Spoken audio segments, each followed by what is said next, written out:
This is VOA Africa.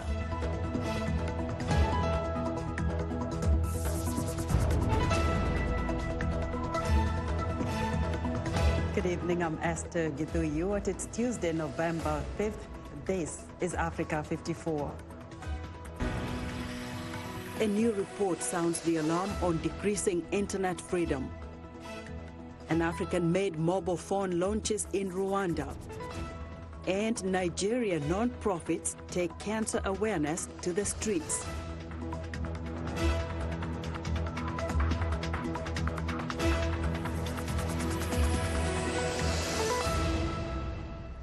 We'll have those stories in a moment, but first, the democracy watchdog group Freedom House has released a report Tuesday painting a bleak outlook for the way many governments are using social media.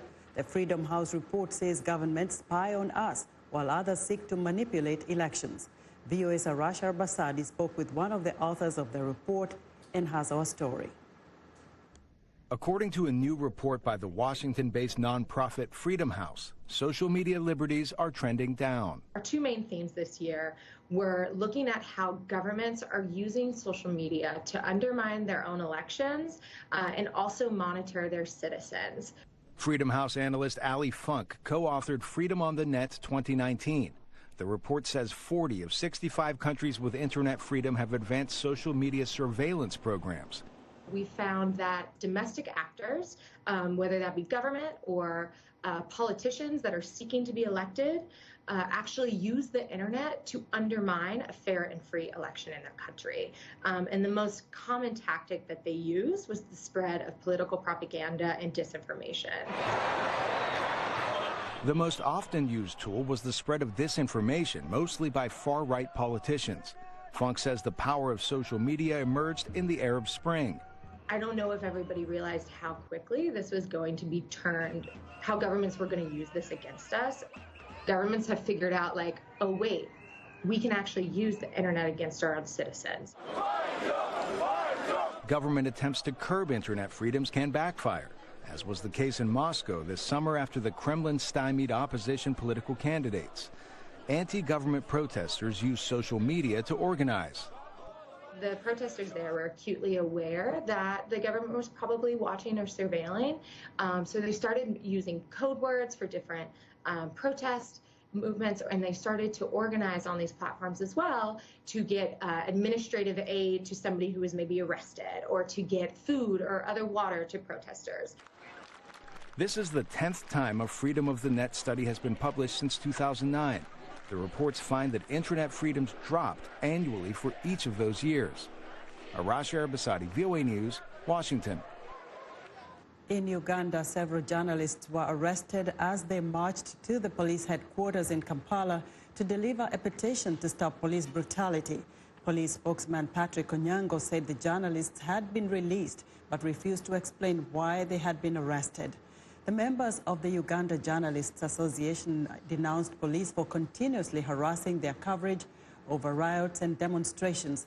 The alleged abuses took place for several days, starting on October 22nd, after students at Uganda's largest public university, Makerere, staged protests against planned fee increases.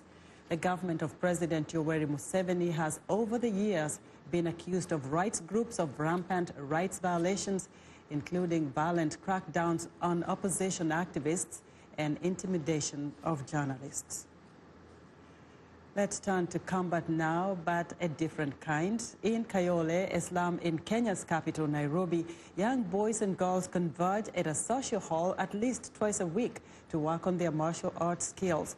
Some were previously involved in criminal activities, but have found a new pastime known as Muay Thai, a combat sport originally from Thailand. Ral Ombo reports. Kayole Social Hall in Nairobi's Eastland area normally hosts meetings and gatherings of locals, but on weekends it becomes a training space for dozens of young athletes. Most like Gabriel Aroka are trying to change their lives. If it wasn't for this sport, I really don't know where I would have been right now. I was probably dead since I was rolling with bad company. Yeah, I had to, for like this sports takes a lot of my time, so I don't get to spend a lot of time with my friends. So for one, my time has been valuable here than outside. Aroka is talking about Muay Thai, a combat sport originally from Thailand that uses stand-up striking and other clinching techniques. Many who have taken up the sport were once involved in criminal activities, according to Coach Gilbert Miruka. They could be now smoking blue, maybe some of them may be doing weeds, some of them must be doing evil things like mugging.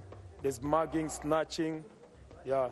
When you put your clothes on the line, some of them might pick them and go and sell it so that they can get money for the stuff. Miruka has been training Muay Thai fighters for 18 years, and some like Aroka have gone on to win local and international titles. I can say that me being an inspiration to another youth, especially here in Kayole, it really means a lot, because I believe if I can change, what about the others? And since I have people who follow me around asking me, wanting to know when's the next game, I feel good and I feel honored. Kayole is considered one of the most dangerous neighborhoods in Nairobi. Unemployment, criminal activity, and police shootings are rampant. Coach Miruka says crime and violence could be reduced if the government helped Muay Thai fighters travel to Thailand for more training and competition. What I believe, Muay Thai originated from Thailand, but we Kenyans, we are the best. If you're given the support and every stuff, you can bring more title belts in Nairobi. In 2016, the International Olympic Committee recognized Muay Thai as a provisional Olympic sport. That means it could be a sport at the 2020 Summer Games in Tokyo. Aroka and other fighters in Kenya are training for that possibility. Raya Lombor for VOA News, Nairobi.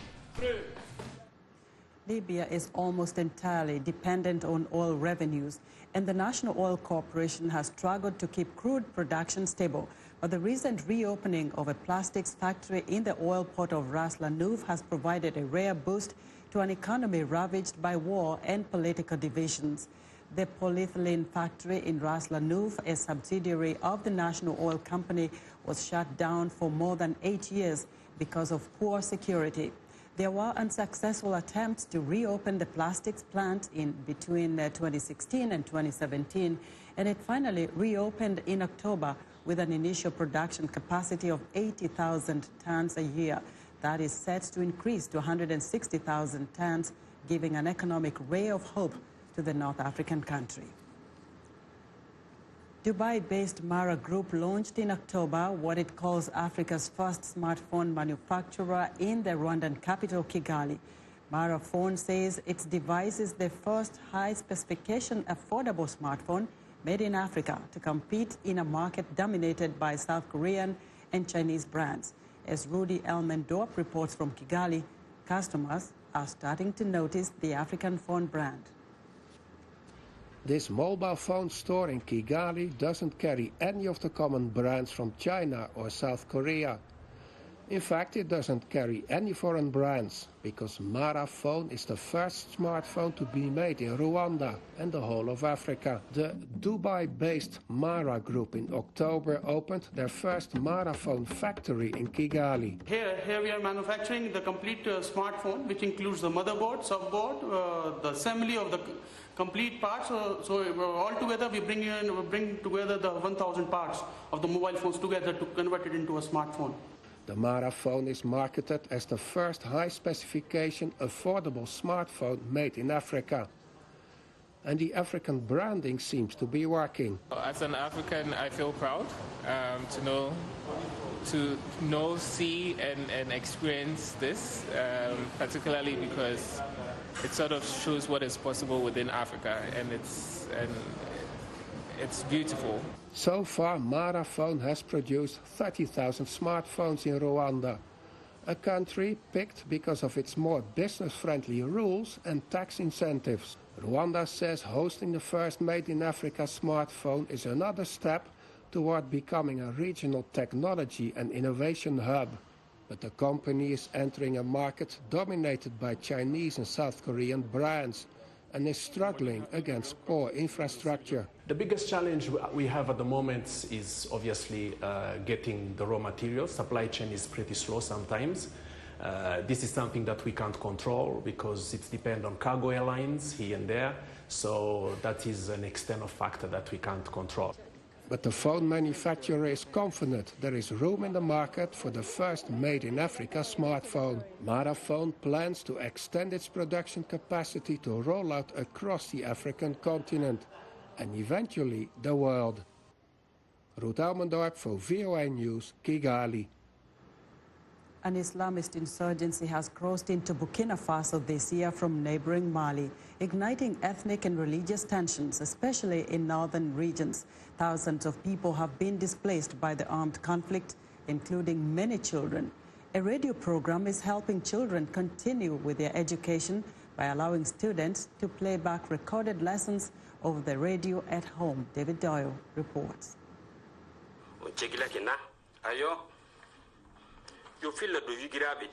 That's the sound of a lesson being given at home through a radio. Children in a town in northeastern Burkina Faso are taking part in a pilot UN program to learn through radio recordings. Like 14-year-old Husseini, whose name has been changed to protect his identity. He's one of thousands displaced by violence in the Sahel region. Last year, militants destroyed his school. We were in class when we heard explosions, gunshots, and I got scared. Screaming. We heard running. Teachers came and ran. Then there was shooting. The UN's Children Agency says close to 2 million students are losing out on their education in the Sahel region due to violence and insecurity. Through the radio education program, displaced children are given facilitators to help them with their lessons. The UN is also working on other alternative learning opportunities, including community learning centres. David Doyle of Reuters with that report. Zimbabwe's economic crisis, including power shortages, has led to a lack of job opportunities, especially for women. But a program dubbed The Brave Ones has given hope to women-only rangers fighting poaching in the southern African country. Marike Vermark reports. This is Hell Week, a brutal physical and mental challenge designed to leave only the best game rangers standing. Among the strictly female group is Chiavetso Motero. Married at a young age, she moved with her husband and small child to South Africa, where she was physically abused by her mother-in-law. Chiavetso eventually returned to rural Zimbabwe with very few prospects. My husband is in South Africa now. She don't even sending money for the child. I'm going to take care. They took my documents, my national ID and my certificates, my birth certificate. But now I'm here to empower myself to take care of my child.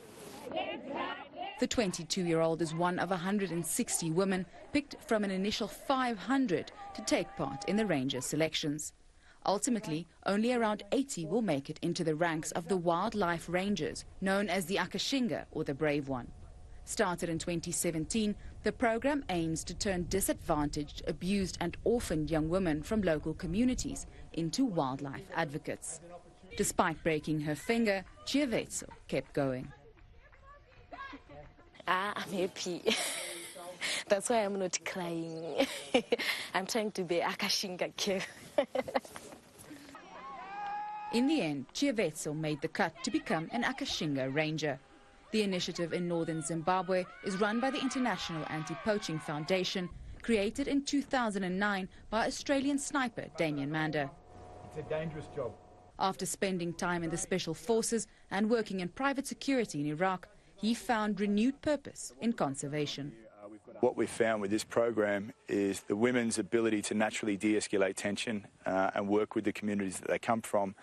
We're not having a war with the local community, and the government hasn't had to make a choice between conservation or communities. In so many ways, women have become the bridge that conservation had to build into these communities. In the 16 years before the program was launched, 8,000 elephants were killed in this area. Since the Rangers' arrival 2 years ago, elephant poaching has dropped by 80%. In this time, the women made 115 arrests without a single shot fired. AFP's reporter Marike Vermark with that report. We'll be right back. You're watching Africa 54. Aisha Kasali, host and senior editor of VOA's international call-in talk show, Straight Talk Africa. Today we'll examine the tobacco industry. We pretty much touch on anything that you can think of. Politics, health issues, human rights issues, you name it, we talk about it. The issues that we discuss are pertinent to most people on the African continent. A very, very rare and unique opportunity to interact with their leaders. The lyrics could be French, English, Portuguese, Bantu, Arabic. It is the beat. The African beat that counts. The beat does all the translations. It cuts across all languages and gives us the understanding that this is the African beat. It is so distinct and adhesive. It binds us together. African beat on the Voice of America. For more information, visit our website at www.voanews.com/AfricanBeat.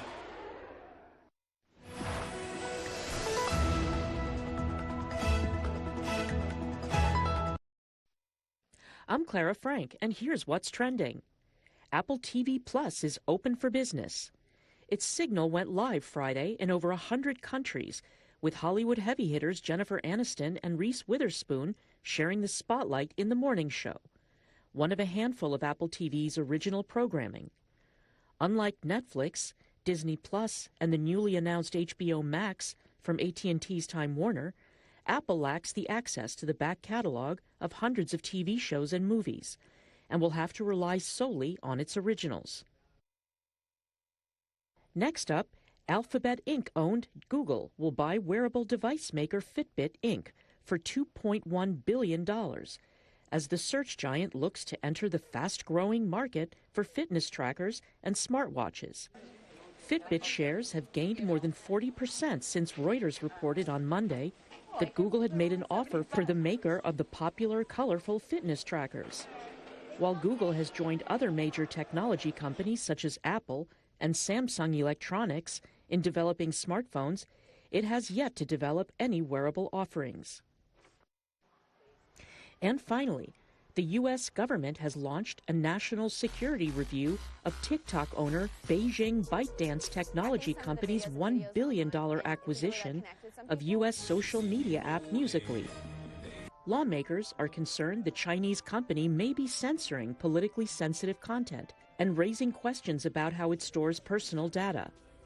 TikTok has been growing more popular among U.S. teenagers at a time of growing tensions between Washington and Beijing over trade and technology transfers.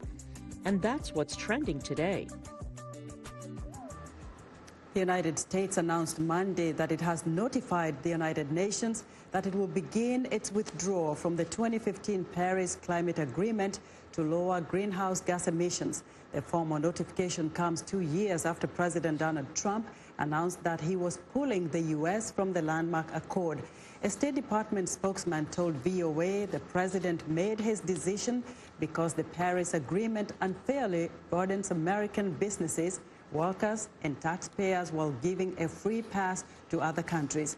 The Paris Climate Agreement aims to keep a global temperature rise this century under 2 degrees Celsius above pre-industrial levels and to pursue efforts to limit the temperature increase even further to 1.5 degrees Celsius. The deal also seeks to strengthen the ability of countries to respond and mitigate the impacts of climate change. The United States is second only to China as the top emitter of greenhouse gas emissions globally. Due to a 3-year waiting period since the agreement entered into force, Monday was the first day Washington could formally submit its official notification. It will take an additional year for the U.S. withdrawal to take effect. That date, November 4th, 2020, is the day after the 2020 U.S. presidential election.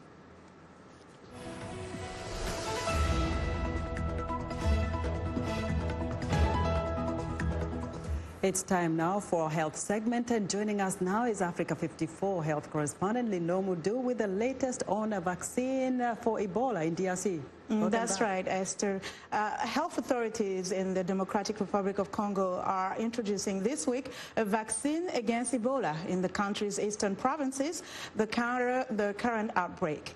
The vaccine by Johnson & Johnson will complement another vaccine manufactured by Merck, which has been administered to more than 225,000 people. The new vaccine requires 2 injections 8 weeks apart, unlike the Merck vaccine, which requires a single shot. The inoculation process starts in Goma this week and will be extended to other provinces. Johnson & Johnson is donating 500,000 doses of its experimental Ebola vaccine for the trial in the DRC, where more than 2,000 people have died in the latest outbreak. We are going to use a new tool that will help protect a number of our people against the Ebola virus. For now, the vaccines arrive frozen in Goma and will be kept in the freezers behind me. They will be carried to the vaccination sites frozen and unfrozen progressively during the day to meet the vaccination needs. The new vaccination will be administered simultaneously in Democratic Republic of Congo and Rwanda. Now, a new report from the World Health Organization says billions of people around the world have vision impairment or blindness. More than 1 billion people worldwide are living with vision impairment because they do not get the care they need for conditions like short and farsightedness, glaucoma, and cataract, according to the first World Report on Vision issued by the World Health Organization. The report says aging populations, changing lifestyles, and limited access to eye care, particularly in low and middle income countries, are among the main drivers of the rising numbers of people living with vision impairment. Alarko Sietha is the coordinator for blindness, deafness, and disabilities with the World Health Organization. Today we can say is that there is at least, and I want to put the accent in at least, 2 billion people around the world with vision impairment. From these 2.2 billion people, at least 1 billion is living with a vision impairment that could have been prevented or is still to be addressed. Something needs to be done. To address the need for these 1 billion people that today do not have access to simple glasses or they do not have access to cataract operation, then the cost for that to address that would be $14 billion. One of the actions that we request or that we promote in the report is eye care services need to be integral part of the health sector.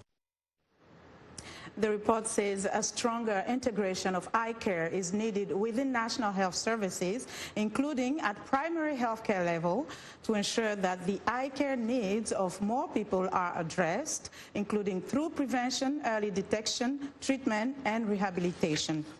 We turn now to cancer. Nigeria accounts for the highest cancer mortality rate in Africa, according to the WHO. Low awareness, late detection, and high cost of treatment are major factors contributing to increasing cancer mortality in the West African nation. Several non-profits in Nigeria are taking information about the disease to the streets and sponsoring underprivileged patients for treatments. Timothy Obiezu reports from Abuja. Zainab Mohammed was a chief administrator with Nigeria's Judicial Service Commission when she was diagnosed with a malignancy in her left breast in October. I saw the result. The doctor said suspicious malignancy. I know when it says malignant, it means cancer. That was when I was like, my life has ended. I was like dead. With little faith about her survival, Zainab started fighting the disease. But the medical bills never stopped. Managing cancer is very expensive. I had to look for funds from friends, family and friends, and at the end of the day I had to sell a house to pay for my medications. By WHO's estimates, some 41,000 cancer-related deaths took place in Nigeria in 2018, the highest mortality rate in the world. While unhealthy lifestyles and habits play a role, low awareness, lack of treatment facilities, and the high cost of treatment in Nigeria are the major reasons the mortality rate is high. Medical experts like Aminu say the problem is serious. Within 2012, we had an increase in the number of incidents of cancer patients from 14 million to about 18 million in 2018. The statistics for 2019 is yet to come out. And the deaths, about 8.2 million to 9.6. Nigerian authorities launched a national cancer control plan last year in an effort to fix the problem. Early in the week, the government announced 50% discounts on chemotherapy treatments for patients. In October, several thousands marched the streets to create awareness and raise funds for treatment of cancer patients. Medicaid Foundation, a non-profit in Nigeria, has been serving patients for 8 years. So far, we've raised over $1 million. We've impacted over 200,000 people. We've helped them, and we operate all over Nigeria. The impact is high in my state, in Kebbi, where my husband is the governor, because we reach all the 21 local government areas where we talk to people. We create awareness. As the second leading cause of deaths globally, the impact of cancer is often greater in low and middle-income countries, including Nigeria, which lack adequate resources to support cancer policies for their citizens, making fundraising and awareness even more critical. Timothy Obiezu for VOA News, Abuja. And that's our health report for today. To stay in touch, find me on Twitter at Linor Mudu. Back to you, Esther. Linor, October was the cancer breast awareness month. Yes. How much do women know, and how much is being reported in Africa, especially all these challenges we see with cancer? Yes, Esther, as you mentioned, October is Breast Cancer Awareness Month, not only in the U.S. and Africa, but it's a global event. And we're seeing more awareness on the continent, and countries like in Ghana, Nigeria, Morocco, you're seeing breast cancer awareness walk, and people are going to the streets, door to door, to talk to women and men about breast cancer, because not just women get breast cancer, men as well. But from 10 years ago, there were less awareness. I think now it's encouraging to see that women in Africa are really taking into consideration the fact that cancer is not just a disease of the West. Wow.